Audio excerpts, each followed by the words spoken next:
सिद्धू मूसेवाला का जो केस हुआ था उसमें उनकी गाड़ी पूरी डिस्ट्रॉय हो गई थी, तो उनके फादर आपके पास लेकर आए थे गाड़ी को कस्टमाइज करवाने के लिए। क्या है ऑटो डैडी कस्टम्स में, ऐसी क्या ऑथेंटिसिटी है? बॉलीवुड की बात करें तो एनिमल मूवी देखी होगी आप सबने। उसमें सारा हमने जो कस्टमाइज किया था फ्लीट, वो रेंज रोवर जो रणबीर कपूर यूज करता है, रोल्स रॉयस। तो ऐसी कोई गाड़ी है आज भी जो आपकी ड्रीम कार है कि हाँ ये मुझे चाहिए? बहुत ज्यादा गोल्ड पहनते हैं तो इतना सारा गोल्ड, तो ये सच है कि बड़ी गाड़ी होने से आपका औहदा बड़ा होता है? थाईलैंड हो गया, दुबई हो गया, वहाँ पे आप जाओ, आप गाड़ियाँ देखोगे कि जैसे 1.5 करोड़ की गाड़ी है उसको 50 लाख रुपए की तो मॉडिफिकेशन हो रखी है। तो आपकी लाइफ का कोई सबसे बड़ा फेलियर पॉइंट रहा है कि यहाँ पे आपको ऐसा लग रहा हो कि सब कुछ छोड़ दूँ अब मैं? तो आदमी को कभी भी गिव अप नहीं करना चाहिए लाइफ में। इन्फ्लुएंसर्स भी ऐसे हैं जो डाइवर्ट करवा रहे हैं कुछ ऐसी चीज़ों को प्रमोट करके, जहाँ तक हम कह सकते हैं बेटिंग एप्स। पैसों की इतनी हवस हो गई है लोगों को कि वो ये नहीं देख रहे कि जो हमें 10 आदमी फॉलो कर रहे हैं, 10 लाख फॉलो कर रहे हैं, सारा जीरो करके उस नेगेटिव चीज में लगा देंगे जहाँ जिस चीज को वो पैसा लेके प्रमोट कर रहे हैं। ऑटो डैडी कस्टम्स के बाहर भंडारा लगाते हैं एंड उसके बाद आप गरीबों की भी सेवा करते हैं। और जरूरी नहीं है कि आप पैसे वाले हो तो आपको पैसों से ही कुछ खरीदना है या बांटना है, ये सब जरूरी नहीं है। कोई जिसके पास पैसा नहीं भी है वो भी आ जाके मदद कर सकता है, वो भी उससे बड़ा दान भी कुछ नहीं होता। ना तो मुझे कभी फ्यूचर में राजनीति करनी है, ना मुझे किसी लोगों की सिंपैथी चाहिए। जो मैं कर रहा हूँ वो अपनी चॉइस से कर रहा हूँ, अपने आप को सेटिस्फाई कर रहा हूँ। मैंने देखा है आप खाटू श्याम जी और सालासर बालाजी भी बहुत जाते हैं, तो वो आप मैनेज कैसे करते हो और वो इतना ज़रूरी क्यों है आखिर? अच्छा, केदारनाथ आप गए थे, मैंने आपके पिक्चर्स भी देखे थे रिसेंटली, तो वहाँ पे ऐसी कोई एनर्जी फील हुई? वहाँ पे इतना पॉजिटिव हो रहा है, वहाँ इतनी शक्ति है। जमीन से उठाया जिसने, जो जीरो से आया है वो कल को कुछ ना कुछ कर देगा। लेकिन जो रिच किड्स हैं वो बस अपना दिन काटते हैं कि ठीक है आज यार ये है वो है।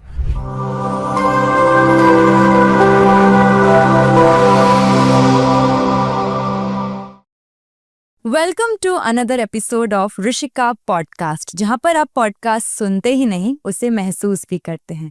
आज के गेस्ट हमारे वो हैं जिन्होंने गाड़ियों को सिर्फ लग्जरी नहीं पर्सनालिटी माना है। लोग उनके पास गाड़ियां बनवाने आते हैं और सच्चाई सुन के शौक में रह जाते हैं। आज हमारे साथ हैं auto daddy customs owner mister Anshuman Chaudhary. Hello. Hello sir, सबसे पहले तो आपको मेरा खम्मा गनी जयपुर में आपका स्वागत है। Thank you.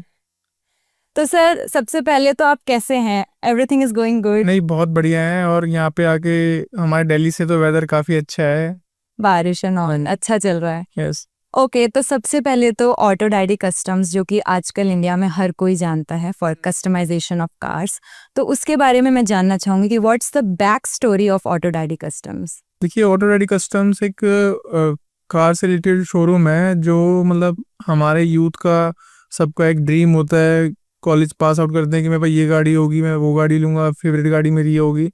तो हम उनके ड्रीम्स को फुलफिल करने की कोशिश करते हैं। और अभी हम प्री ओन कार्स में भी थोड़ा काम कर रहे हैं, ताकि जैसे किसी का बजट 1 करोड़ की गाड़ी खरीदने का नहीं है तो उसको 1 करोड़ वाली गाड़ी हम 40 में 60 लैक्स में ऐसे देते हैं। तो जैसे कि आपने बताया कि ऑटो डैडी कस्टम्स में हर टाइप की गाड़ी आप कस्टमाइज करते हैं, तो क्या ये ऑटो डैडी कस्टम सिर्फ रिच बॉयज़ के लिए है या फिर इसमें नॉर्मल पीपल कैन ऑल्सो? हमारा प्रोस्पेक्टस बिल्कुल भी ऐसा नहीं है कि ये सिर्फ रिच बॉयज़ के लिए है। जो भी ड्रीमर है, जो भी कार रिलेटेड गाड़ियाँ को सपना देखता है, जिसका मन है कि मैं एक लग्जरी गाड़ी चलाऊं, महंगी गाड़ी चलाऊं, हमारा सपना उसको पूरा करने का है। डजेंट मैटर कि वो कोई छोटी गाड़ी लेके आए, गरीब हो अमीर हो, डजेंट मैटर। अच्छा, मैंने सुना है कि जब सिद्धू मूसेवाला का जो केस हुआ था उसमें उनकी गाड़ी पूरी डिस्ट्रॉय हो गई थी, तो उनके फादर आपके पास लेकर आए थे गाड़ी को कस्टमाइज करवाने के लिए, तो उसके बारे में मैं थोड़ा जानना चाहूंगी, क्या हुआ था आखिर? एक्चुअली देखिए, वो गाड़ी बहुत ही मतलब सेंसिटिव चीज़ थी। और मतलब उनके फादर के, उनकी फैमिली के बहुत सेंटिमेंट्स थे उनके साथ। और वो एक ऐसी चीज़ थी जिसे मतलब कहीं पे भी विदाउट कॉन्फिडेंशियल जगह नहीं, केस प्रॉपर्टी भी थी। तो वो चाहते थे कि कहीं मतलब ऐसी जगह काम हो जो पीछे से उनका ट्रस्ट हो। क्योंकि सिद्धू का हमारे साथ आना जाना था, जैसे शोज़ वगैरह होते थे इधर हमारे शोरूम पे।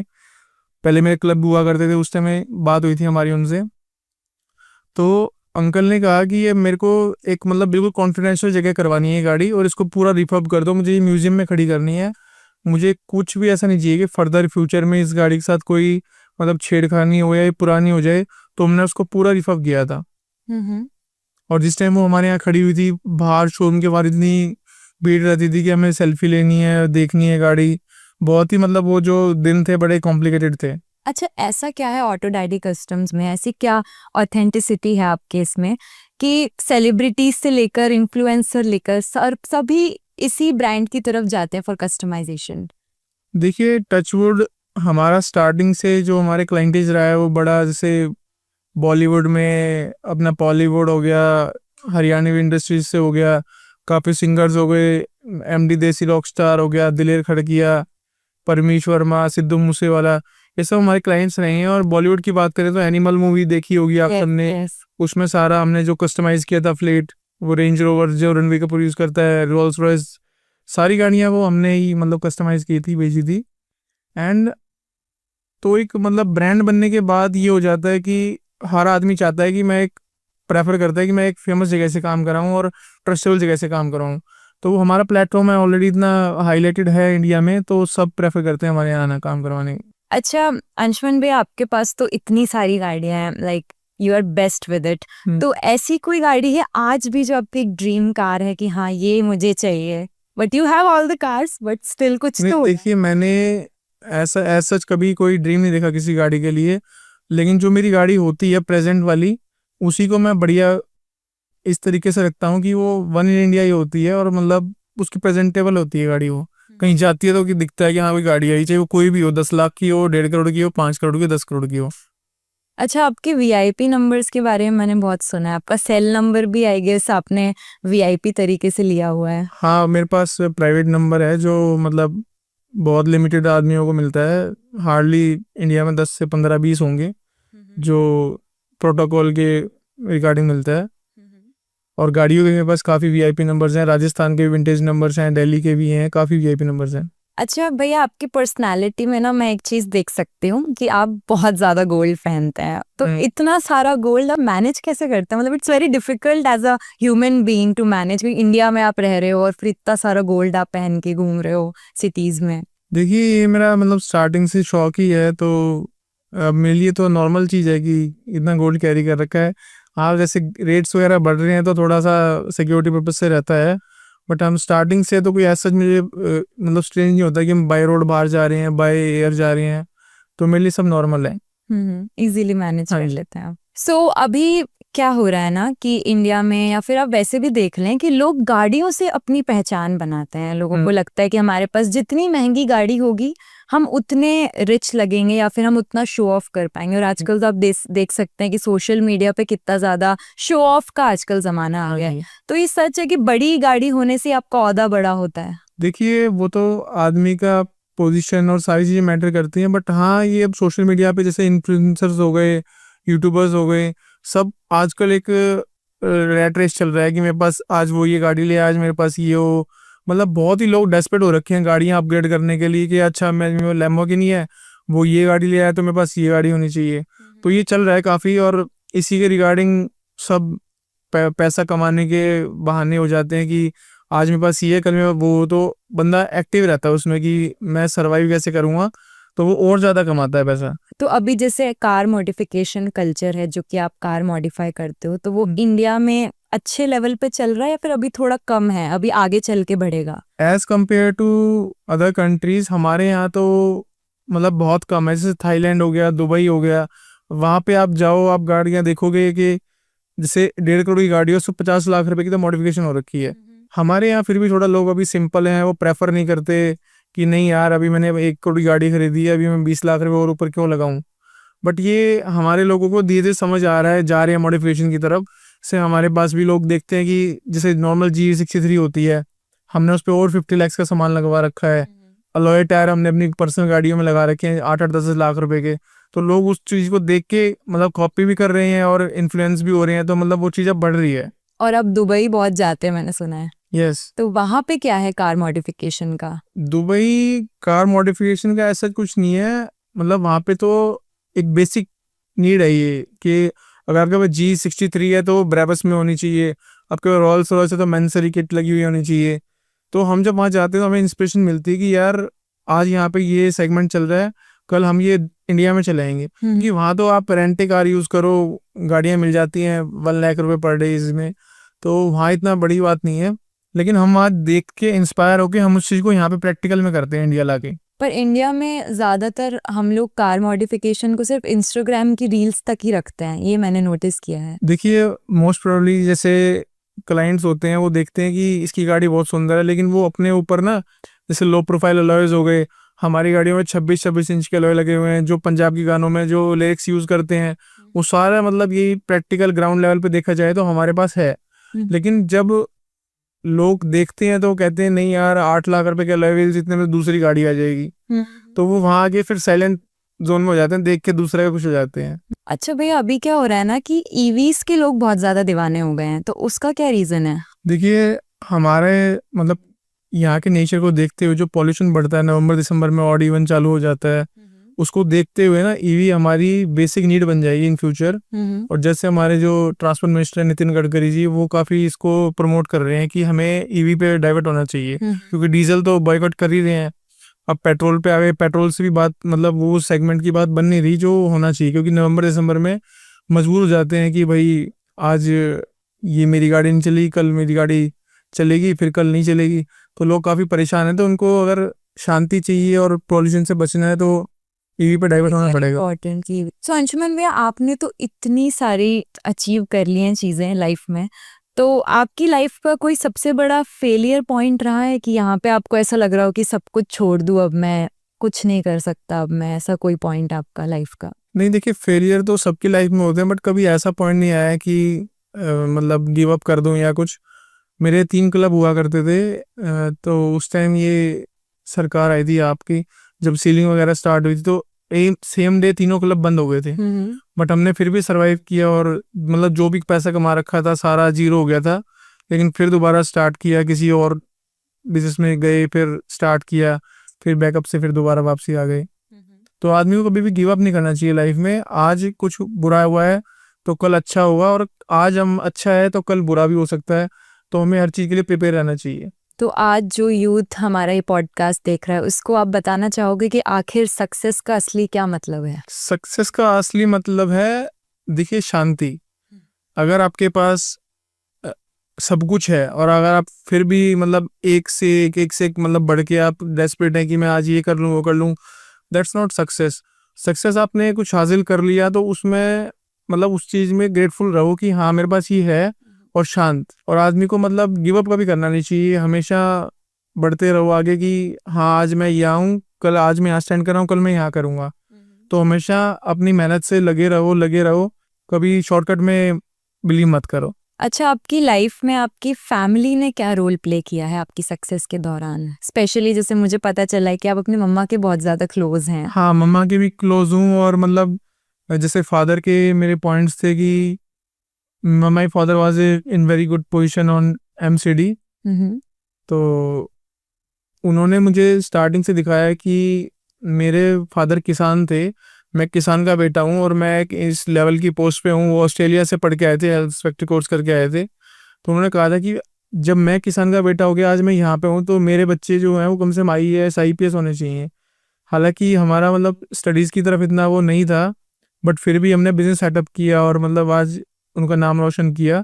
तो हर बच्चे को ये होना चाहिए कि मेरे जहाँ फादर है मुझे उससे 2 लेवल अप होना चाहिए। ऐसी कोई एडवाइस जो आप 18 साल के अंशुमन को देना चाहेंगे?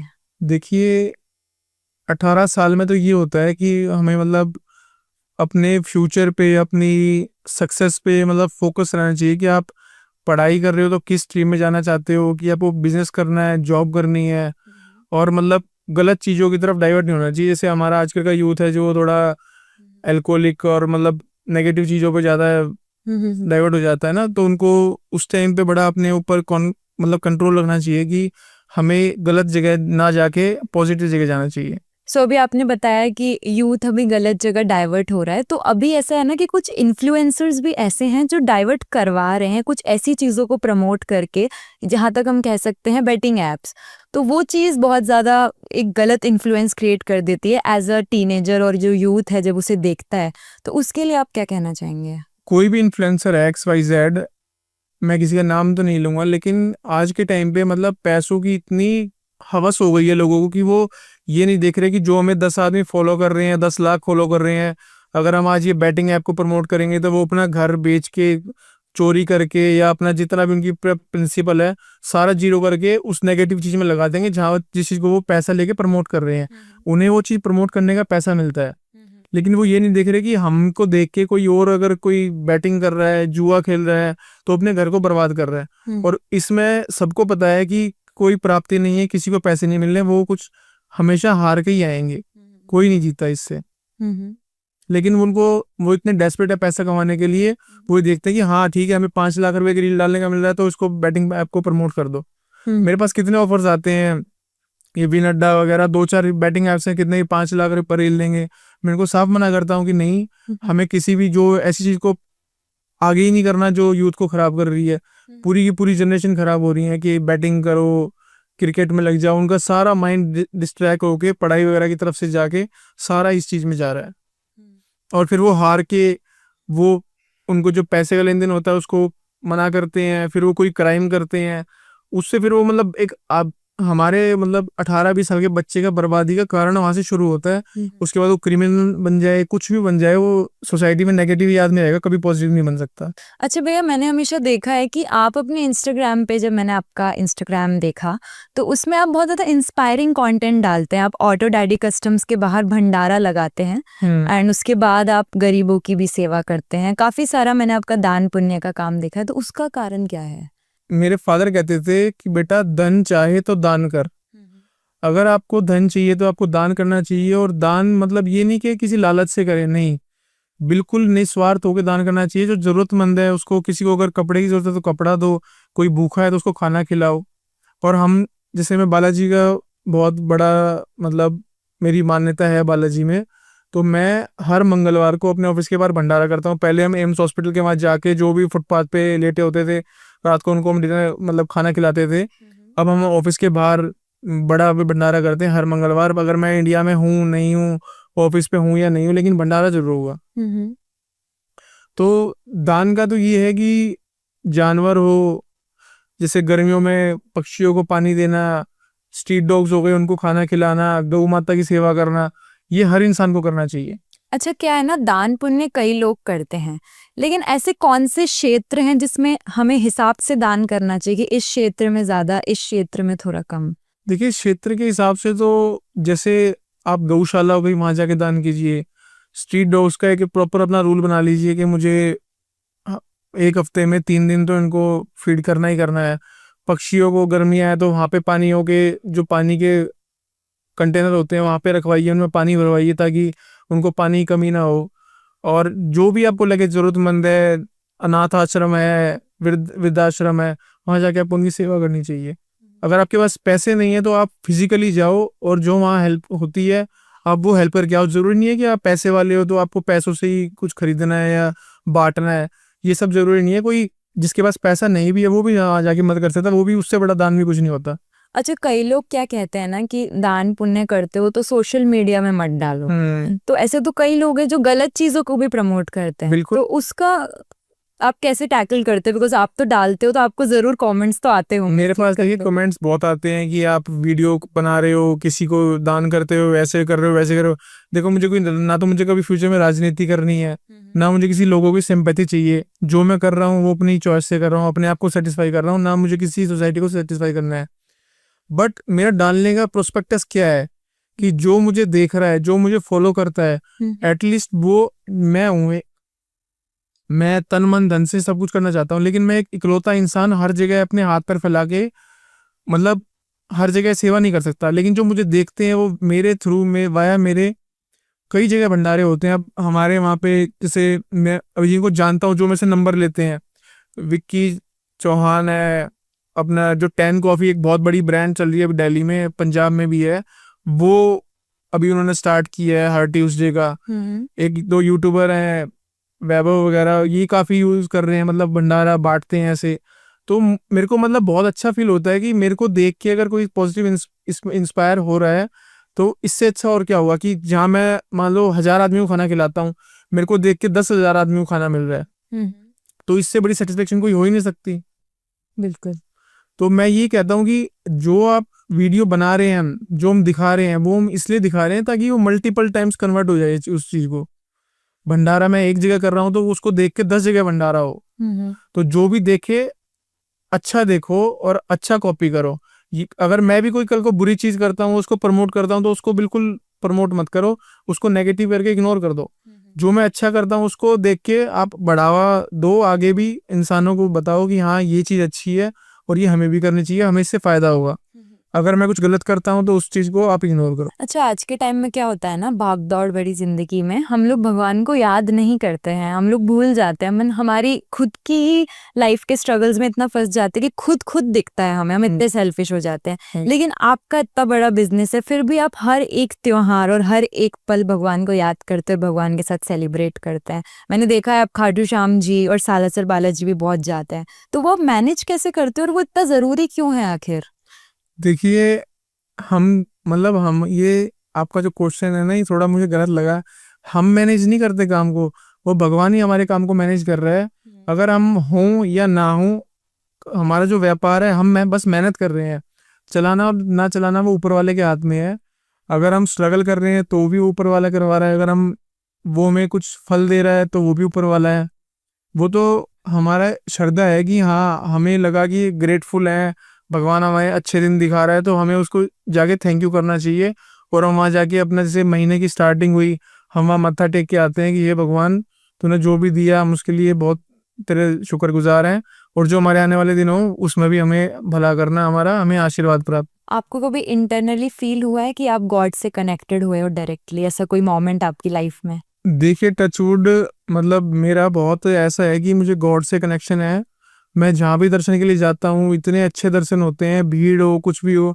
अभी हम केदारनाथ गए थे, वहाँ पे जस्ट हमारे बराबर में एक हेलीकॉप्टर था, हम वहाँ पे लैंड कर गए, बट वो चॉपर वहाँ पे लैंड नहीं हुआ, तो हमें 5 मिनट पता चला कि वो चॉपर क्रैश हो गया। तो उसके बाद फिर वो फ्लाइट्स रुक गई। हमने वहाँ पे दर्शन किए केदारनाथ, फिर हमने बद्रीनाथ दर्शन किए। फिर ड्यू टू बैड वेदर उन्होंने क्या किया कि फ्लाइट्स को रोक दिया। तो ये हमारा ये सौभाग्य लगाइए कि हमें वहीं पे रोक दिया बाबा के दाम पे। हमने फिर दोबारा शाम को दर्शन किए और वहां पे इतने अच्छे दर्शन हुए। पंडित जी ने हमें आगे बिल्कुल बिठाया फ्रंट में और कहा कि लो दर्शन करो, और हम वहाँ 1-1.5 घंटा आरती में बैठे रहे, शयन आरती में। तो बहुत ही अच्छा लगा। अच्छा, केदारनाथ आप गए थे, मैंने आपके पिक्चर्स भी देखे थे रिसेंटली, तो वहां पे ऐसी कोई एनर्जी फील हुई आपको, एक अलग सी एनर्जी? क्योंकि क्या है ना, अभी 2013 के इंसिडेंट के बाद लोग वहां पे जाने से थोड़ा घबराते हैं उस इंसिडेंट के बाद, और आपने बताया कि चॉपर भी क्रैश हो गया था, लेकिन वहां की एनर्जी थोड़ी डिफरेंट है, तो ऐसा कुछ आपको फील हुआ? देखिए, इंडिया में टोटल 12 ज्योतिर्लिंग है, जिसमें से मैं 11 के दर्शन कर चुका हूँ, बस मेरा एक बचा हुआ है। जब भी आप किसी ज्योतिर्लिंग पे जाते हो ना, आपकी बॉडी में गूज़बम्स आ जाते हैं, एक रोंगटे खड़े हो जाते हैं कि हाँ, मैं कहीं किसी जगह पे आया हूँ, वहाँ पे इतना पॉजिटिव हो रहा है, वहाँ इतनी शक्ति है कि आपका मन ही नहीं करता वहां से आने का। और आपको जितने भी आपके टेंशन है, प्रॉब्लम्स हैं, सब जीरो खत्म हो जाती है वहाँ पे। और आप एक बिल्कुल फ्रेश स्टार्ट करके आते हो कि वापसी में घर पे आके एक नई लाइफ स्टार्ट हो जाती है आपकी ज्योतिर्लिंग दर्शन करके। वहाँ पे इतनी पॉजिटिविटी है। और ये जो हम बोलते हैं पाप और पुण्य, बैड कर्मास गुड कर्मास, ऐसा भी कुछ होता है? देखिए, पाप और पुण्य तो होती है। अगर गलत काम करोगे तो उसका गलत नतीजा होगा, और आप किसी का भला करोगे तो आपको कर्मा है, वो घूम फिर के यहीं पे वापसी मिलना है। अगर आप अच्छा करोगे तो आपके साथ अच्छा होगा, बुरा करोगे तो बुरा होगा। अच्छा, आज के युग में ना लोग धर्म को अंधविश्वास की तरह देखते हैं, तो आपका इसके बारे में क्या कहना है? देखिए, जो अंधविश्वास की तरफ देखते हैं वो कहीं ना कहीं फिर वो भोगते हैं कि हाँ, कोई गलत कर रहे हैं, तो उनमें ये नहीं है कि आजकल जैसे गुरु का बहुत वो चल रहा है कि ये गुरु वो गुरु। कोई इंसान भगवान नहीं हो सकता, सिर्फ भगवान की पूजा करनी चाहिए, किसी इंसान की पूजा नहीं करनी चाहिए, मेरा ये मानना है। गुरु अपने माँ बाप को बनाओ, माँ बाप से बड़ा गुरु कोई नहीं होता। जो ये दूर जाते हैं इधर उधर कि ये हमारे भगवान है, ये है वो है, मैं इस चीज को बिल्कुल सरासर गलत मानता हूँ। तो आपके हिसाब से कलयुग में भक्ति का असली रूप क्या है? भक्ति का असली रूप है, जैसे हम अगर देखते हैं तो अंदर आत्मा से, गॉड से कनेक्शन होना चाहिए। ये नहीं कि आप जाके कहीं वीडियो बना रहे हो। आजकल इन्फ्लुएंसर्स ने बिल्कुल एक टूरिस्ट प्लेस बना रखा है मंदिरों को। ये बहुत ही गलत है। आप जैसे कपल जा रहे हैं, वो एक लिमिटेशन में नहीं रहते कि कहाँ खड़े हो, आप किसी धाम पे आए हो, हाथ में हाथ है, ये चीज़ें बहुत गलत है। हमें एक डेकोरम मेंटेन करना चाहिए किसी धार्मिक जगह का, कि अगर आप वहाँ पे आए हो तो अपनी श्रद्धा से जाओ, अगर आपको नहीं जाना तो टूरिस्ट प्लेस बहुत है, शिमला मनाली, वहाँ जाके घूमो, ऐसी जगह मंदिर जाके गंदगी मत फैलाओ। देखते हैं हम केदारनाथ में भी लोग जाके वीडियोस बनाते हैं। हाँ। अगर आप सच में शिव के उस रूप से मिलने जा रहे हो, कनेक्ट होने जा रहे हो, तो फिर आपको वीडियोस के थ्रू तो उसे नहीं दिखाना चाहिए। देखिए, वीडियोस के भी दो तरीके हैं। जैसे हम लोग डालते हैं, हमें कोई उससे कोई इनकम नहीं है, पैसों की कोई सोर्स नहीं है, लेकिन कई लोग एज ए कंटेंट वहाँ जाते हैं कि अरे अच्छा केदारनाथ के पट खुल गए, वहाँ पे कंटेंट मिलेगा, भीड़ होगी, ये आते हुए दिखाएंगे ये वो। तो जो पैसे के लिए कर रहा है, भगवान का दिखावा, वो बहुत गलत है। भगवान का अगर मानना है तो दिल से मानो, अगर पैसों के लिए दिखावे वाली बात है तो बिल्कुल उसका जीरो है सब, वो मतलब उल्टा ही होगा उसके साथ। अच्छा, अभी ना धर्म को समझना थोड़ा मुश्किल है, तो क्या धर्म को समझने के लिए हमें अंधा भक्त होना पड़ता है? नहीं, ऐसा कुछ नहीं है। अंध भक्त अपनी कर्म ही पूजा है। अगर आप अपना कोई काम कर रहे हैं तो वो भी एक पूजा का ही भाव है। ईमानदारी से कीजिए अपने उसमें, मतलब हर चीज में प्रॉपर ईमानदारी रखिए, कोई ठगाबगी नहीं, कोई चोरी चपारी नहीं। अगर आप उसको दिल से कर रहे हैं तो वो भी एक पूजा ही है। तो अभी हम लोग आते हैं आजकल के यूथ पे। तो अभी जो यूथ है वो काफी ज्यादा इंस्पायर होता है आसपास की चीजों को देख के। तो आज के यूथ के लिए सबसे बड़ा स्ट्रगल आपको क्या लगता है? देखिए, आज के यूथ के लिए सबसे बड़ा स्ट्रगल है कि डिस्ट्रैक्शन। हम्म। आज के टाइम पे जैसे कोई लोग किसी को देख लेते हैं, कोई यूथ हमारा देख रहा है कि अच्छा ये काम कर रहे हैं, तो उसी को फॉलो करते हैं। वो ये नहीं देखते कि वो सही रास्ते पे लेके जा रहा है, गलत रास्ते पे लेके जा रहा है। उसका जब नतीजा जब आता है, जब वो उसके ड्रॉबैक आ जाते हैं कि हाँ अच्छा आज मेरे साथ ये वो बुरा हो गया, तो फिर वो बच्चे अपने 2-3 साल खराब करके वो पास्ट में कभी जा ही नहीं पाते। अच्छा, आपने भैया अपने पैशन को लेके इतना रिस्क लिया है, लेकिन आज का जो यूथ है ना, वो पैशन को लेके रिस्क नहीं लेता है, वो सेफ जोन में ही रहता है। तो वो चीज गलत है या सही? देखिए, वो चीज़ मैं बिल्कुल गलत मानता हूँ। जैसे बहुत मतलब लोग हो गए, वो सेफ जोन में रहते हैं कि भाई जॉब कर रहे हो तो जॉब करो। वहाँ उनकी लिमिटेशन हो जाती है कि आप 50,000 की जॉब कर रहे हैं तो 50 पे कोई फुल स्टॉप लग जाता है। बिजनेस में ये है कि आज नुकसान हुआ, कल नुकसान हुआ, लेकिन जो फ्यूचर है वो नुकसान में नहीं होता। तो दोनों चीज़ों का अलग अलग प्रोस्पेक्टिव है कि आपकी क्या थिंकिंग है, कि आप नैरो माइंडेड हो, क्या आप सोचते हो कि नहीं मुझे तो अभी स्ट्रगल करके मैं कल फ्यूचर मेरा अच्छा होगा। तो वो हर आदमी का अलग थिंकिंग लेवल है कि मैं क्या सोचता हूँ अपने कल के लिए। अच्छा, अभी एक मैसेज जो आप यूथ को देना चाहोगे, बिकॉज आप काफी लोगों के इंस्पिरेशन हो, सो ऐसा एक मैसेज जो आप उनको देना चाहोगे आज? देखिए, मैसेज मेरा यूथ के लिए ये है कि कभी भी सेक्रीफाइस मत करो, कोई लाइफ में शॉर्टकट मत मारो, क्योंकि शॉर्टकट मारने से हमें दिखता है कि हम इजी कर रहे हैं, बट वो उसका डाउनफॉल उतना ही बड़ा होता है। तो अपना मेहनत से सीधे सीधे मेहनत के रास्ते पे चलो, कामयाबी एक दिन ज़रूर मिलेगी। अच्छा भैया, सक्सेसफुल होने के लिए क्या टैलेंट होना बहुत ज्यादा जरूरी है? अगर आप टैलेंट है तो वेल एंड गुड है, अगर जिसमें टैलेंट नहीं है वो तो कुछ ना कुछ तो सब कर ही रहे हैं। कोई मजदूरी कर रहा है, कोई उसका सुपरवाइजर है, कोई ओनर है। तो आपका जिस लेवल का टैलेंट है, जिस लेवल की आपकी कैपेबिलिटी है, तो आपको उसी हिसाब की पोस्ट मिलेगी, उसी हिसाब का इनकमिंग होगी। तो एज सच मतलब मैं ये नहीं मानता कि टैलेंटेड होना बहुत ज़रूरी है। हुनर से आप पैसा कमा सकते हो, और हुनर ही आपको एक, जिसे कहते हैं ना कलम की पावर। अगर आप में बढ़िया पढ़ा लिखे हो और सब कुछ है, तो आपको रिटायर भी होगे, रिटायरमेंट के बाद भी आपकी पेंशन होगी। तो वो आप पे डिपेंड करता है कि आप कितने कैपेबल हो। और 2 रोटी तो एक मजदूरी करने वाला भी खा रहा है, और 2 ही रोटी एक काबिल भी खा रहा है। तो हर आदमी के हिसाब से, जितना वो पढ़ा लिखा है, वो उस हिसाब से अपना गुजारा कर रहा है। सो अभी ना काफी सारी बातें मैंने सुनी हैं कि अब लोग क्या करते हैं, विला खरीदते हैं, तो वो गोवा में खरीदेंगे, मालदीव्स में खरीदेंगे, ऐसी वेकेशन स्पॉट्स पर खरीदते हैं। और आपके बारे में सुना है कि आपने सालासर में अपना बंगला बनवाया है, तो ऐसा क्यों आखिर?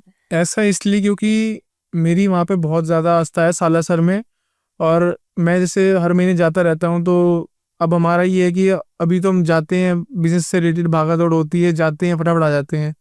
अब वहाँ पे विला होगा तो जितने हमारे जानने वाले हैं वो वहाँ रुकेंगे आराम से। जैसे खाटू श्याम भी पास में ही है, तो बहुत मतलब हमारे जो नोन है सालासर जाके खाटू श्याम होके आते हैं, कुछ रह जाते हैं। तो मैंने अब इसलिए बनाया क्योंकि वहाँ 2-3 दिन रहा करेंगे आराम से, शांति। पैसा बहुत कमा रखा है, लेकिन अगर जीवन में शांति नहीं है तो पैसा किसी काम का नहीं है। वहाँ जाके बहुत मन शांत होता है सालासर। तो मैं साला सा रुका करेंगे, सुबह शाम आरती, वहाँ की जो शयन आरती होती है मंदिर की, उसमें इतनी पॉजिटिविटी होती है, इतना ऑरा होता है, आपके मतलब रोंगटे खड़े हो जाते हैं कि हाँ आपको साक्षात भगवान के दर्शन हो गए।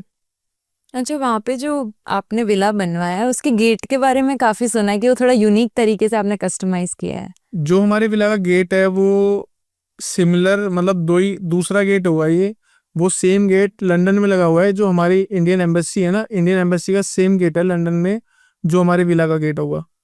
और उसमें और भी विला में जो सारी हम चीज़ें लगा रहे हैं, एंटिक्स लगा रहे हैं, बालाजी की 600 किलो की मूर्ति है, और मतलब सारी चीज़ें हमने, जो बहुत ही एक्सक्लूसिव लिमिटेड एडिशन है, सारे बहुत एंटिक पीस बन रहा है वो। और ये आइडिया आपको कहाँ से आया? ये आइडिया हम जैसे जहाँ पे भी जाते हैं, कोई जो भी चीज़ पसंद आई महंगी लिमिटेड, वो मैं कलेक्ट कर लेता हूँ और मैं वहाँ पे उसको लगाऊंगा। और उसका जो नंबर है विला का, वो भी मेरा फेवरेट है, 11, विला नंबर 11। तो वो भी आपने वीआईपी नंबर है। अच्छा, आपके जो वीआईपी नंबर्स हैं इनके लिए मैंने काफी सुना है कि मतलब ये आप मतलब बहुत एक्सपेंसिव रहते हैं, तो आप इसे हमारी ऑडियंस को बता सकते हैं कि वो कितना एक्सपेंसिव है एक वीआईपी नंबर लेना? क्योंकि आजकल हर कोई लेना चाहता है बट ले नहीं पाते हैं कुछ लोग। देखिए, पर डे हमारा मतलब जो कल्चर है, ये फैशन लगा लो या जिद लगा लो या ट्रेंडिंग लगा लो, कुछ भी फैशन लगा लो, हमारा कल्चर बनता जा रहा है VIP numbers, phone numbers, private numbers. तो इसी के चलते हमें भी शौक है काफ़ी स्टार्टिंग से नंबर्स का। घर का एड्रेस भी 11 है, फ़ोन नंबर्स भी सारे 11 है, गाड़ियों का नंबर भी 11 है, 0001 है। तो अगर कुल मिला के नंबर्स की मैं देखूं तो मेरे पास 5 करोड़ के आसपास के नंबर्स हैं। तो अभी आप जैसे इन प्राइवेट नंबर्स के साथ, और मैंने सुना है आप काफ़ी सारे गनमैन्स भी रखते हैं अपनी सेफ्टी के लिए, और 3-4 गाड़ियां आपके आसपास होती हैं, तो जब आप किसी धार्मिक जगह पे जाते हैं इस तरीके से, तो देखो डेफिनेटली लवर्स के साथ हेटर्स भी होते हैं, फैंस के साथ हेट करने वाले भी होते हैं, तो डेफिनेटली आपको कमेंट्स आते हैं, और इस चीज़ को आप कैसे फेस करते हैं, ये नेगेटिविटी को? देखिए, नेगेटिविटी तो हर जगह होती है। एक बार शिवजी और पार्वती जी ऊपर देख के कह रहे थे कि चलो पृथ्वी पे होके आते हैं, तो शिवजी और पार्वती जब आए तो उनकी सवारी थी नंदी जी। वो नंदी बैल पे सवार थे, तो एक गांव से गुजर रहे थे, उन्होंने बोला कि देखो कितने निर्दयी लोग हैं, एक जानवर के ऊपर बैठे हुए हैं। तो फिर शिवजी उतर गए कि माँ आप चलिए। तो पार्वती माता नंदी बैठी थी, अगला गांव आया, वो बोले देखो कितनी निर्दयी पत्नी है, पति तो पैदल चल रहा है और खुद बैठी हुई है। तो उन्होंने कहा कि अब एक काम के दोनों उतर जाइए। तो वो दोनों पैदल पैदल चलने लग गए, सवारी नंदी जी साथ में चल रहे थे। तो तीसरे गांव में पहुंचे तो उन्होंने कहा कि देखो कैसे पागल लोग हैं, सवारी है लेकिन फिर भी पैदल चल रहे हैं। तो यू नेवर नो कि लोग क्या बोल रहे हैं। हमें अपने आप को सेटिस्फाई करना है, हमें किसी को ना जस्टिफिकेशन देनी है, ना कि जो हम आज कर रहे हैं किसी के अच्छा लगे बुरा लगे। आपको खुद सेटिस्फाई होना चाहिए, लोगों से कोई मतलब नहीं है। जो हमारा पहले समाज था बहुत अच्छा था, लेकिन आज के टाइम में जो जेलसी का फैक्टर है बहुत बड़ा फैक्टर है। लोग अपने दुख से दुखी नहीं है, दूसरे के सुख से दुखी हैं। अच्छा, अभी जो हमने दान पुण्य के बारे में बात की थी, उसमें क्या होता है ना कि कभी कभी ऐसा होता है कि पैसे जब हम दान करते हैं तो उससे वो जो गरीब और जिनको हम दान करें जिस एनजीओ में, कभी कभी वो उस पैसे से गलत चीजें करते हैं, तो वो आपके बैड कर्मास में आ जाता है। आपने कभी ऐसी कोई सिचुएशन फेस करी है? देखिए, हमारे बैड कर्मास में तो खैर वो नहीं है कि हमारी नीयत साफ थी, वो अगला गलत कर रहा है तो वो उसके नॉलेज है, अगले की उसकी गलती है। बट मैं ये प्रेफर करता हूँ कि आप कभी भी कैश डोनेशन मत करो। जो भी करना है आपको, किसी को भोजन दो। अंध विद्यालय में हम जाते हैं, हम वहाँ पे पूरा बर्तन वगैरह खाना बनवा के लेके जाते हैं, उनको खाना बांट के आते हैं। आप वृद्धाश्रम में जाओ, हम वहाँ खाना लेके जाते हैं, खाना बंटवाते हैं, बढ़िया शाही पनीर, जो भी मतलब बेस्ट मेन्यू, एक्सपेंसिव मेन्यू होता है वो खिलाते हैं। तो अभी दान पुण्य की जैसे हमने बात करी, तो इस सब से ना एक चीज है जिस पे हमारा ध्यान नहीं जाता है, वो है माँ बाप। तो आजकल क्या होता है ना कि जब एक बच्चा सक्सेसफुल हो जाता है या फिर उसकी बीवी आ जाती है घर पे, तो वो अपने माँ बाप को वृद्धाश्रम में छोड़ आता है। तो ये आज के टाइम में बहुत ज्यादा हो रहा है कि माँ बाप को नेग्लेक्ट किया जा रहा है, एक सेल्फिश नेचर की वजह से ह्यूमन के। तो उसके लिए आप क्या कहना चाहेंगे? देखिए, बहुत बच्चे हैं जो मतलब ऐसे माँ बाप ने पूरा जीवन लगा दिया बच्चों को सक्सेस करने के चक्कर में, फिर बाहर अब्रॉड शिफ्ट हो गए। माँ बाप फिर भी वही अभी मजदूरी कर रहे हैं, और बच्चा अपना बाहर मौज ले रहा है, अपनी गर्लफ्रेंड को गिफ्ट दे रहा है, गाड़ियां दे रहा है, फोन्स दे रहा है, कनाडा शिफ्ट हो गए, अमेरिका शिफ्ट हो गए, दुबई शिफ्ट हो गए। लेकिन जो उनके माँ बाप हैं, अगर वो उनके लिए कुछ नहीं कर पा रहे तो उनका जीवन जीरो है एकदम। जैसा वो अपने माँ बाप के साथ कर रहे हैं, कल को उनके बच्चे उनके साथ डबल गंदा करेंगे। ये कर्मा है। अगर आप अपने माँ बाप के साथ अच्छा नहीं कर रहे तो आपका बुढ़ापा, आप अभी से समझ जाओ कि आपका बुढ़ापा खराब है, जीवन व्यर्थ। और ये स्वर्ग नरक यहीं पे है। ये यूं नहीं कि आपके मरने के बाद नरक जाओगे, नहीं, वो आपको इसी जीवन में आपके बच्चे वही नरक दिखा देंगे बुढ़ापे में जो आप अपने माँ बाप को आज दिखा रहे हो। माँ बाप की सेवा किस तरह से कर सकते हैं, बूढ़े माँ बाप की सेवा? देखिए, बूढ़े माँ बाप की सेवा, आप उनको खुश रखिए, उनके साथ बैठ के टाइम स्पेंड कीजिए। आज की लाइफ में किसी के पास टाइम नहीं है, लेकिन उनको ना पैसा चाहिए, बुजुर्गों को ना कुछ चाहिए, आपका समय चाहिए। अगर आपने समय दे दिया, सब कुछ दे दिया। तो अभी अगर हम बात करें तो आजकल ना नॉनवेज खाना भी एक ट्रेंड हो गया है। तो हम वो, आप जैसे आप सनातन धर्म को मानते हैं, हाँ जी। तो नॉनवेज खाना और आजकल वो एक बेजुबान की जान लेके आप उसको खा रहे हैं, तो वो चीज आपके दिमाग पे क्या असर डालती है, क्योंकि वो तामसिक भोजन है?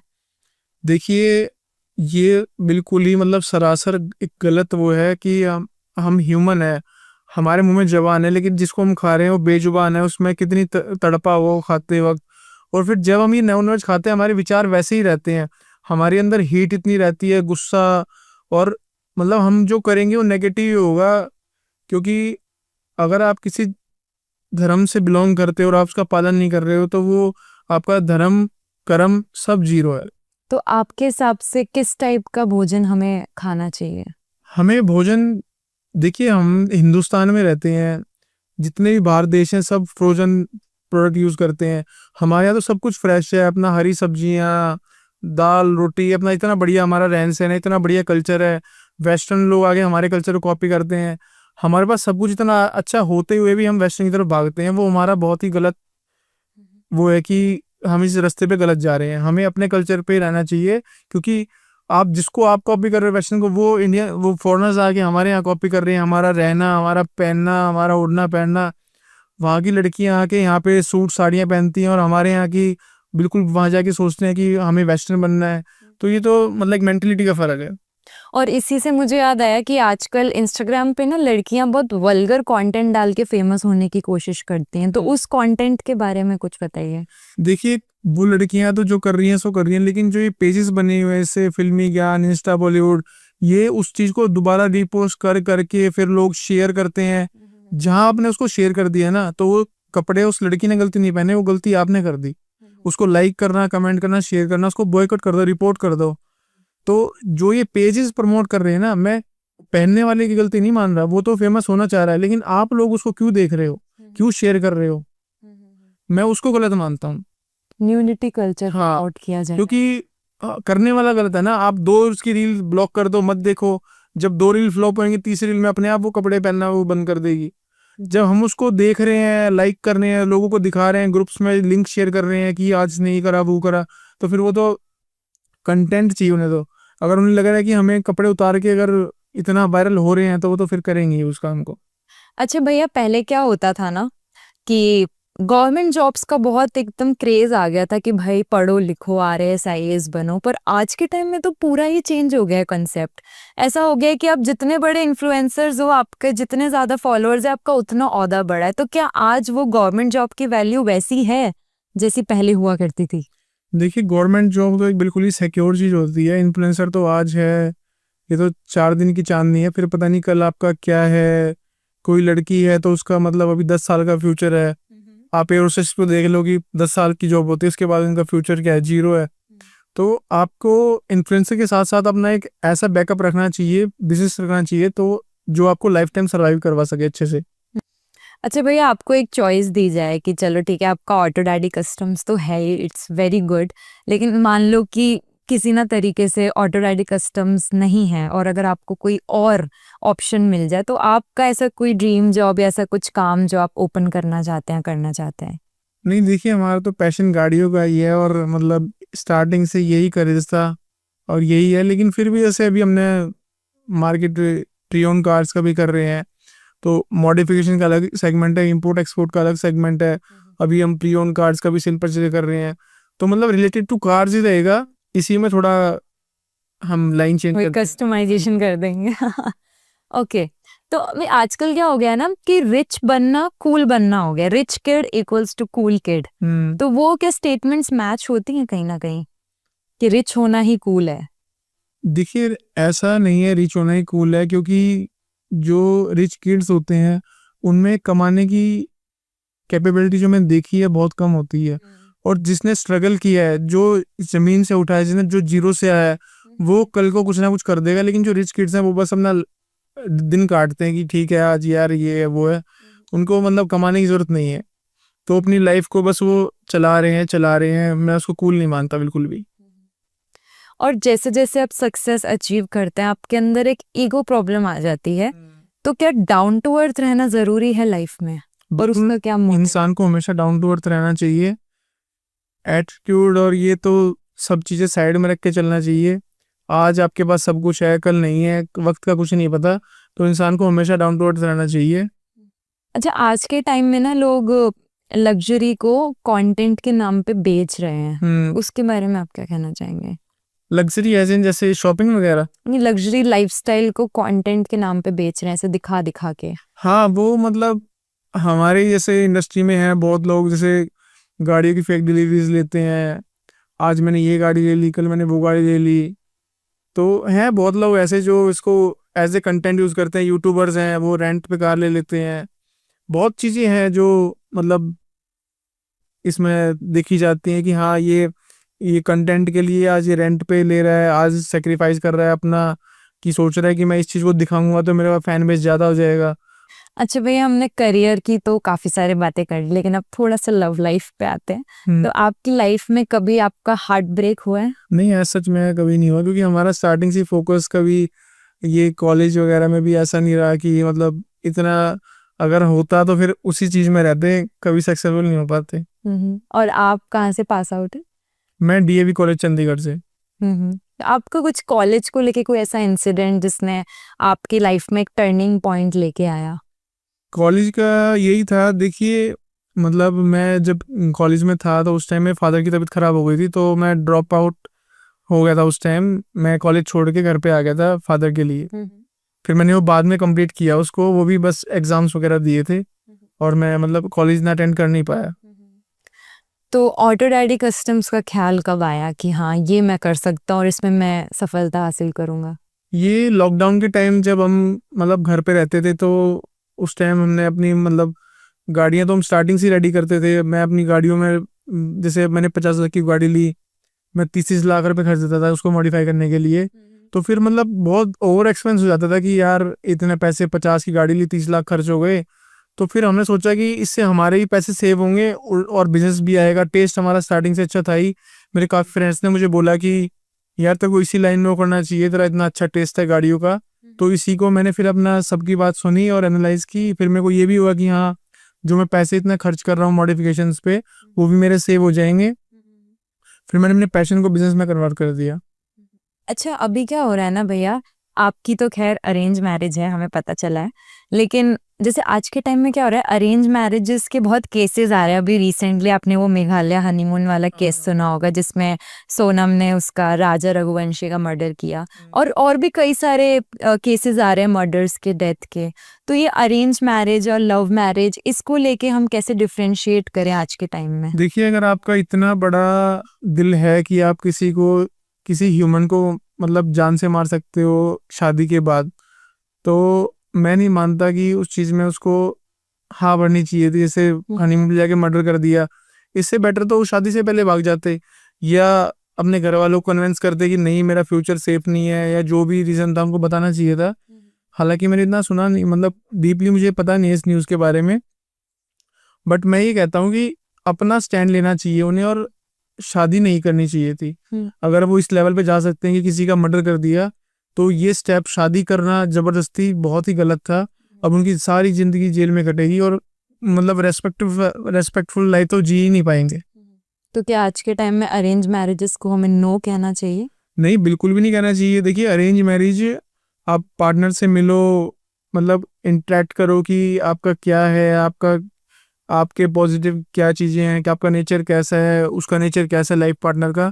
तो मैं ये नहीं कहता कि लव मैरिज करनी चाहिए, आपको अरेंज मैरिज करो, और लेकिन उससे पहले, शादी से पहले कंफर्टेबल हो जाओ कि आपका नेचर कैसा है उसके साथ। सो भैया आगे बढ़ते हैं। तो अभी जैसे आप लोग जब सालासर जाते हैं, खाटू श्याम जी जाते हैं, तो आप वीवीआईपी कल्चर को प्रमोट करते हुए जाते हैं, ऑफिसर्स के साथ जाते हैं, तो उसके लिए आप क्या कहना चाहेंगे? बिकॉज आप क्या है, उस नॉर्मल जनता के साथ दर्शन करने नहीं जा रहे हैं, आप एक वीवीआईपी तरीके से जा रहे हैं। तो इससे क्या होता है कि आपके कमेंट्स भी आते होंगे कि why are you promoting this, you should be like down to earth and this that those. तो उसको आप कैसे टैकल करते हैं? देखिए, मतलब हमारी श्रद्धा है, हम ये नहीं कि भाई भीड़ में वो ऐसा कि उनको नीचा दिखा रहे हैं कुछ। अपनी श्रद्धा के हिसाब से भगवान कहीं ना कहीं हमारे रास्ते खोल ही देते हैं और अपने पास बुला लेते हैं। बहुत बार ऐसा होता है, जैसे गाड़ियों, हम नई गाड़ी लेते ही मैं बस सालासर बालाजी जाता हूँ दर्शन करने, तो लोग कहते हैं कि आप शो ऑफ कर रहे हो, वहाँ पे गाड़ी खड़ी करके फोटो डाल रहे हो, आप भगवान के आगे दिखा रहे हो।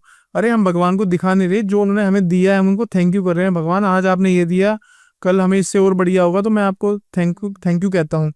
कल हम फिर आएंगे, इससे बड़ी गाड़ी, कल आज ये लेके आए, कल इससे बड़ी गाड़ी लेके आएंगे।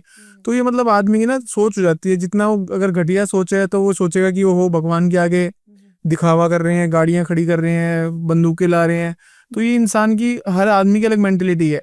हमारा बस ये है कि भगवान ने आज हमें जो दिया है, मैं कभी मंदिर में किसी से कुछ मांगने नहीं जाता, हमेशा भगवान को थैंक यू करने जाता हूँ कि आज भगवान ने इतनी कृपा करी कि हम इस सक्षम है कि आज हमने ये 4 करोड़ की गाड़ी खरीदी, कल को हम 6 की खरीदेंगे।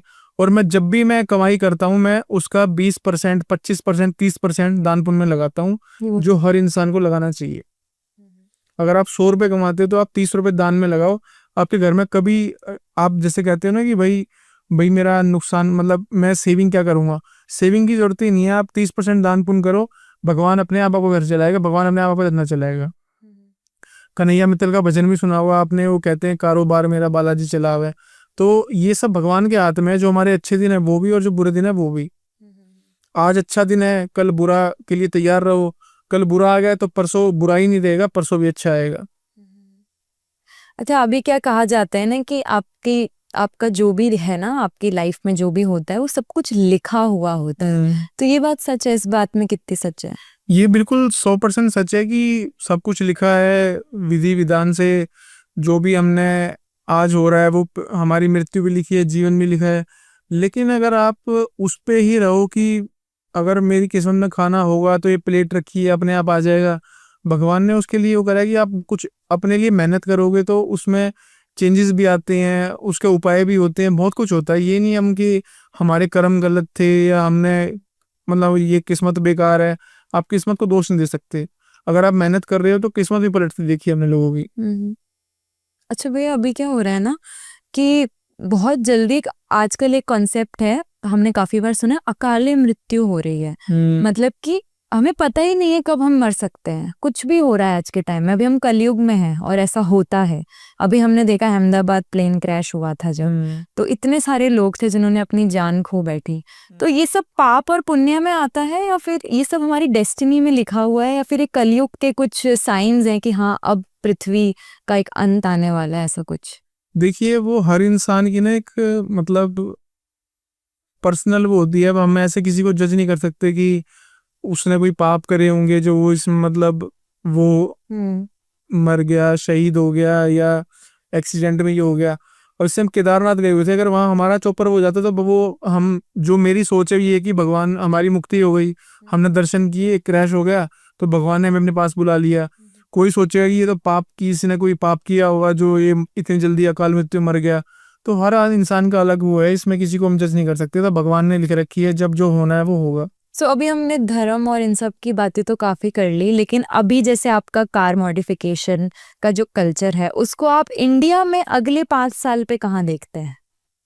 देखिए, वो काफी हमारा ना, अब जैसे आप बॉलीवुड में देख लो, अंबानीज की गाड़ियां देख लो, मॉडिफिकेशन सिंगर्स की देख लो, ये जैसे जैसे गाड़ियां हाइप बढ़ती जा रही है ना गाड़ियों की, उस तरीके से मॉडिफिकेशन भी बढ़ती जा रही है।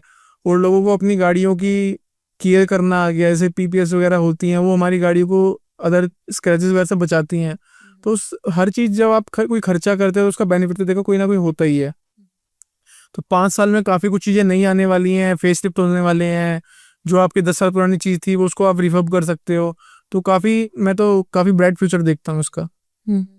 और बॉलीवुड में इस चीज में क्या होने वाला है 5 साल के अंदर? बॉलीवुड में देखिए जैसे गाड़ियां पूरे फ्लीट्स जाते हैं, आर्टिकल 370 जो मोदी जी का पूरा फ्लीट था बुलेट प्रूफ, वो हमने कस्टमाइज की थी, गाड़ियां हमने भेजी थी बुलेट प्रूफ की थी। जो अनिल कपूर की गाड़ी पे एनिमल मूवी में गोली चलती है वो हमने बुलेट प्रूफ शीशे हमने लगाए थे। जो रणबीर कपूर की वोग्स थी जिनमें पंजाब में वो जाता है घूमता है, 3 रेंजर वोग्स थी, वो अलग अलग कलर्स की थी, उसको हमने कस्टमाइज किया, ब्लैक किया, एक मतलब माफिया लुक दिखाया उसका। तो ये सब चीज़ें बॉलीवुड में जो भी मतलब होता है वो हमसे रिलेटेड ही, अगर कोई किसी को कस्टमाइजेशन कहीं क्लिक करता है तो दैट्स ऑलरेडी इन दिल्ली। सो काफी सारी बातें हमने आज अंशुमन भैया से करी, लेकिन अब बारी आती है रैपिड फायर राउंड की। So are you ready for the rapid fire? Yes sure. So मैं आपसे 1 लाइन क्वेश्चन पूछूंगी और आपको फटाफट से 1 लाइन आंसर देना है। So it's a quick rapid fire round. तो सबसे पहला सवाल है कि ऐसी कौन सी कार है जिसको बेवजह ओवर हाइप किया गया है? BYD। आपके पास ऐसा कोई क्लाइंट आया है जिसने बहुत ही अनोइंग सी डिमांड करी हो? तेल का प्रैंक। कैसे? वो उनका बड़ा ही टेढ़ा मेढ़ा टेस्ट है लेकिन उनकी ऑडियंस को पसंद आता है। अभी रिसेंट उन्होंने हमसे BMW Z4 करवाई थी तो उनका टेस्ट काफ़ी अलग है। Okay next. अगर आपको सब कुछ छोड़ के कुछ नया शुरू करना पड़े कार्स से अलग, तो वो क्या होगा? वो जिससे हमारा मेन काम मॉडिफिकेशन का है तो हम कार से काम में कुछ मॉडिफिकेशन करेंगे कि यूज कार का शोरूम खोल लेंगे या इसी से यूज करेंगे। ओके ओके नेक्स्ट इज कि ऐसी कौन सी कार है जिसको आप वापस कभी मॉडिफाई नहीं करेंगे? वापस नहीं करेंगे। ये आप कभी मॉडिफाई नहीं करेंगे, ये कह सकते हैं। इसमें तो मतलब कोई अगर सोचूं कोई कस्टमर आ जाए तो उसकी तो करना पड़ेगा ना। तो ऐसी कोई कार नहीं है जो मॉडिफाई नहीं करेंगे, सब कर सकते हैं। यस। 2 ऑप्शंस दे रही हूँ, लाउड एग्जॉस्ट और clean sleeper build, what you will choose? Loud exhaust, क्योंकि वो जो वाइब होती है लाउड एग्जॉस्ट की उसी का मजा आता है। Okay one more option, street race और show car. Street race.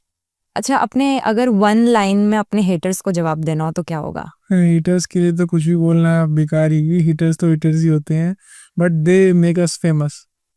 Haters make us famous. हाँ तो उनके लिए ये बात बोलना चाहूंगा कि जलो मत, रीस करो। आपके लिए सक्सेस ज्यादा इम्पोर्टेंट है या शांति? शांति। आपके लिए आपका रोल मॉडल कौन है, आप खुद या कोई और भी है? My father. Next is money और रिस्पेक्ट। रिस्पेक्ट। दिल्ली की सर्दियां या मुंबई की नाइट लाइफ? दिल्ली की सर्दियाँ। दिल्ली से प्यार है आपको। नाइट शिफ्ट का हसल पसंद है, मतलब नाइट आउल हो आप, या फिर 5 AM का डिसिप्लिन? नहीं, नाइट आउल है। नहीं। ऐसी कौन सी गाड़ी है जो आपको डिफाइन करती है, आपकी पर्सनालिटी को? डिफाइन तो RR करती है बट अभी मेरे पास है नहीं हो, लेकिन अब नेक्स्ट ईयर ले लेंगे। ऐसा सपना जो अभी तक नहीं छुआ आपने, टच नहीं किया, उस सपने को जिया नहीं है? ऐसा सच कुछ अभी सोचा ही नहीं, बट जो सोचेंगे उसे जरूर हासिल करेंगे चाहे कितनी मेहनत करनी पड़े। ऐसी एक कार जिसको आप बहुत सीक्रेटली अंदर से हेट करते हैं? अभी तो ऐसा सच कोई नहीं है, बट पहले मैं G-Wagon को हेट करता था कि ओवर प्राइस थी, मतलब 5 CR के हिसाब से कोई लग्जरी नहीं मिलती थी, लेकिन जो उसका नेम एंड फेम है वो दैट्स वेरी गुड। और मोस्ट ओवररेटेड कार आप किसे बोलना चाहेंगे? ओवररेटेड है टेस्ला, लेक्सस, ये गाड़ी है। ओके ऐसा कौन सा गाना है जो आपके दिमाग में रिसेंटली चलता रहता है? विनिंग स्पीच है करण करण औजला का। वाओ। ऐसा कौन सा एक सेलिब्रिटी है जिसकी कार आप डिजाइन करना चाहेंगे आने वाले टाइम में? अंबानी की। Wow wow very nice. Okay next, ऐसी कौन सी चीज है जिससे आप बहुत ज्यादा ऑब्सेस्ड हो, कार को हटा के, सभी कार्स को हटा के, कार्स के अलावा? कार्स के अलावा ब्रांड्स, लग्जरी। और भी कुछ? गोल्ड? या गोल्ड कह सकते गोल्ड हैं। तो बिल्कुल कह सकते हैं। ऐसी कौन सी एक क्रेजीएस्ट एकदम पागलपन वाली चीज आपके फैन ने कभी करी हो, कोई फैन ने? मेरे फैंस ने मतलब जैसे देख के फॉलो करते हैं तो वो मुझे 40-50 किलोमीटर फॉलो करते हुए आ गए थे कि मैं ऐसा हुआ है? हिल स्टेशन पे गया हुआ था तो मुझे फॉलो करते करते बहुत दूर तक आ गए थे, फिर उन्होंने वहाँ पे फोटोज क्लिक की, बात की, फिर वो वहाँ से गए। वेल ये तो सच में बहुत क्रेजी लग रहा है। हिल स्टेशन पे पहाड़ी रास्ते पे 50 किलोमीटर आना बहुत बड़ी बात होती है। सो यही था हमारा rapid fire round. That was it for rapid fire round. बहुत अच्छा लगा भैया आपसे बात करके. You are a really great personality और काफ़ी यूथ आज इंस्पायर हुआ है इस पॉडकास्ट के थ्रू. फाइनल मैसेज आप अभी देना चाहेंगे इस पॉडकास्ट पे, ऋषिका का पॉडकास्ट? देखिए, फाइनल यूथ के लिए ये है कि अपना वर्कआउट करो, मतलब 24 घंटे में से 1 घंटा अपनी बॉडी को दो, मेहनत करो, सक्सेस की तरफ देखो कि आप अपना फ्यूचर ब्राइट चाहते हो तो आज मेहनत करो, अगर डार्क चाहते हो तो अपना आज मौज लो, कल मेहनत करते रहना. जो आज मौज लेगा वो कल दुखी रहेगा, जो आज दुख सुख पाके अगर मेहनत करके कुछ हासिल कर लेगा उसकी कल मौज ही मौज है. So that was it for today's podcast. आज हमारे साथ थे मिस्टर अंश चौधरी, जिनसे हमने काफ़ी कुछ सीखा and he is very good, he is a very great personality. So well everyone, इसी के साथ नेक्स्ट एपिसोड में आप सभी से मुलाकात होगी. आपके जो भी सवाल हैं आप कमेंट्स में ज़रूर बताएं. आप किस गेस्ट को हमारे नेक्स्ट पॉडकास्ट में देखना चाहते हैं वो भी हमें बताएं. चैनल को सब्सक्राइब ज़रूर से करें और इसी के साथ बने रहिए हमारे साथ, क्योंकि आ रहा है ऋषिका का पॉडकास्ट.